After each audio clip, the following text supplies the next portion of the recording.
Hey everyone, welcome. It wasn't long ago when I looked at the Ttype transmission combined with the Eagle 12-speed, and you can take a look at that video for more details and the great conversations in the comments. But today I want to take this to the next logical step, and that is Shimano 12-speed HG Plus combined with Ttype transmission from SRAM. Let's get to it. And I'm gonna start by saying that the only reason why you guys can see me doing tests like this is because I am not sponsored by either Shimano or SRAM with everything that comes from that, including limited income streams. Many of you guys ask me how you can contribute to my work here, and I only have what Google provides. So if you have super thanks, super chats, or any other options at the bottom of your video, I would appreciate your help. Back to our video, the fact that I'm doing tests like this, it doesn't necessarily means that I stand behind them. And actually combining the Ttype with HG Plus, I'm gonna give you my 2 cents at the end of the video, but I'm gonna say that combining SRAM and Shimano is totally possible. And I have quite a few videos on my channel in which I do that. But again, more about it at the end of our test. When you're using Shimano 12-speed, I've always highly recommended using HG Plus chains, which are proprietary, just like the flat top is for the SRAM Ttype. And the first thing I'm going to try is just to roll the Shimano HG Plus chain over the rollers of the Ttype derailleur, because the HG Plus chain is narrower internally and the Ttype transmission jockey wheels are narrow wide style, both of them, as opposed to the Shimano 12-speed that doesn't use that on their jockeys whatsoever. But as you can see here, there's no issues just rolling that HG Plus chain on the Ttype derailleur. So we're good with that. Next, you're gonna ask me about compatibility of that Shimano chain with the various cranks or chainrings that you might have. And in short, I'm gonna say that that HG Plus chain works with most of the chainrings out there. Obviously, I would recommend to use an HG Plus compatible chainring, again, because this chain is narrower inside with the elongated plates. But you can use the old SRAM chainrings or the new Ttype chainrings with this chain, no problem, with the only caveat, and that is to use the SRAM Eagle Quick Link or Power Link and not the Shimano one, because that one is quite tight. For my test, I'm using the Garbaruk Oval that I've used with Ttype before. Seems to be fine with the Shimano chain, XT chain, and that SRAM PowerLink. And in the back I have the full mount XX derailleur Ttype and the Shimano 10251 tooth cassette. This is an XT. I have the chain on that 6th cog because that's what SRAM recommends for initial setup. And if you have questions about how to install a Ttype, I didn't cover it here, but I have a comprehensive video that I will highly recommend you guys follow. As you probably remember, the Ttype cassette sits further out by 2.5 millimeters. What we have here is a standard Shimano 12-speed cassette installed on a microspline free hub. So let's see if I can just use the SRAM Access app to micro adjust that derailleur, because right now, as you can see, it's all over the place trying to shift up or down the cassette. Unfortunately, even with the derailleur pushed in all the way, I have to actually shift twice to get the chain moving from that 12th gear up the cassette, which tells me that the cassette is too far inwards, as expected, just like the Eagle cassette was when I did the testing with Eagle components in Ttype derailleur. I will post that video up in the corner. For this test, I have this. This is a tiny 1 millimeter spacer, and I'm gonna use it behind the cassette. That might not seem like a lot, but you can see how this second cog, the 12 tooth, still has to engage on the microspline, and there's not much left over there for it. and then the 10-tooth cog is gonna engage on this, and finally you have that lock ring on top, 40 Newton meters. And I had to do this twice, so reinstall the cassette, rearrange the loose cogs, and then try to tighten that lock ring.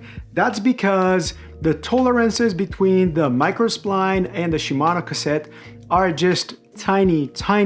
So pushing this outwards 1 millimeter almost gets to the point where the lock ring doesn't catch enough to allow you to tighten it. So needless to say, I don't recommend doing this, guys. I think you have the chance to ruin your lock ring or the end of your free hub. But since I have this installed, why don't we put it on the bike and see what we get? Well, it looks like with that micro adjust set to 1, just like I had it before, the derailleur actually is in the perfect position.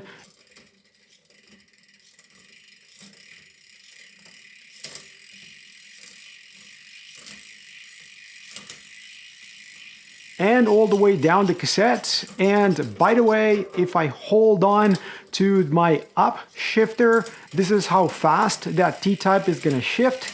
And if I press the other button just to bring the chain down the cassette, this is the fastest it would go here on the bike stand. So what do you guys think? That is pretty cool, eh? Hey, remember to like and subscribe if you want to stay in touch with all the other things that I am planning to do on the channel. But let's talk a tiny bit about what we just witnessed here. Number one, remember, I don't really recommend doing this because I think you have a huge chance to just ruin your lock ring or your free hub. Number two would be, why would you do this? I mean, these devices were designed as a system, as part of a system. So Shimano HG Plus with their chain and cassette, at least that. Then here comes the Ttype transmission, and I understand the elimination of the derailleur hanger. I think I'm all for that. It's just making it universal, first of all, that's great. Eliminating it altogether, even better. Just get that over with. But remember that SRAM needed that just so they could match the performance of the HG Plus, which remember, that is a purely mechanical drivetrain.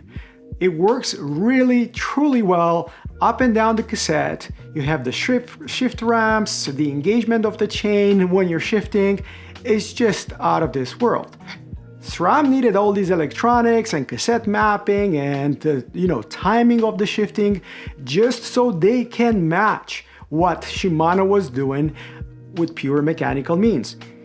Even worse than that, Shimano can do that with Shimano cues. And I do have, I'll put a lot of videos linked in the description because Shimano cues is impressive. It lasts longer, it should last longer. I know it's just 11 speed. It's almost as wide range as this, but it costs nothing in comparison. So why do we do this to our bikes? I mean, who wants to charge batteries for their bike? I don't. Yes, I understand there will be many situations where people need help to shift gears. They have issues, arthritis in their hands and things like that. I'm all for that. Same thing with e-bikes. If that makes you ride more, definitely go for it. But otherwise, for able people like I still am at over 50 now, I don't need any of this. And to combine the two systems, why would I do that? I compromise, again, the cassette interface that Shimano designed. And yes, I made it work, but remember, my derailleur is pushed in all the way, so I have zero adjustment. So anything that is not perfect at this point, I don't have any means to adjust it. So yes, works. It seems to work very well actually, but I still don't recommend it. I've done this in the past, and yes, I have another video, I will post it up in the description, in which I do build a SRAMano system, but that made a lot of sense because those older cassettes, with this old cassette, if you remember, shifting was clunky when shifting to harder gear. This was noisy, it was clunky like hell. So installing the Shimano cassette and chain with the rest of it being the original axis, it made a lot of sense.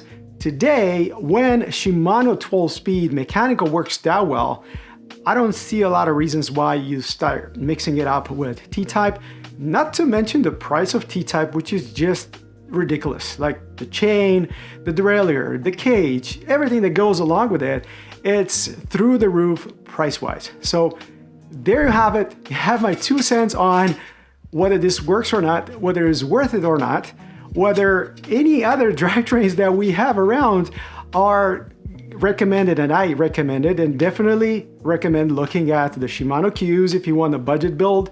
Look at the Shimano 12-speed for 12-speed greatness. And yes, if you really need electronic shifting, investigate that original axis. You can find it quite cheaply these days. And by all means, if Ttype is what you're after, go after this system. It works well. It's on par with Shimano 12-speed. It does work well. I should probably do a follow-up video or a long-term video for the XS drivetrain that we've used for 1.5 years now. But that's the end of my podcasty part of the video. You guys let me know what you think. Don't forget to like, subscribe, comment. Let's talk about this crazy setup that I have here. And until next time, I will see you folks on the trails. Cheers, guys. Cheers.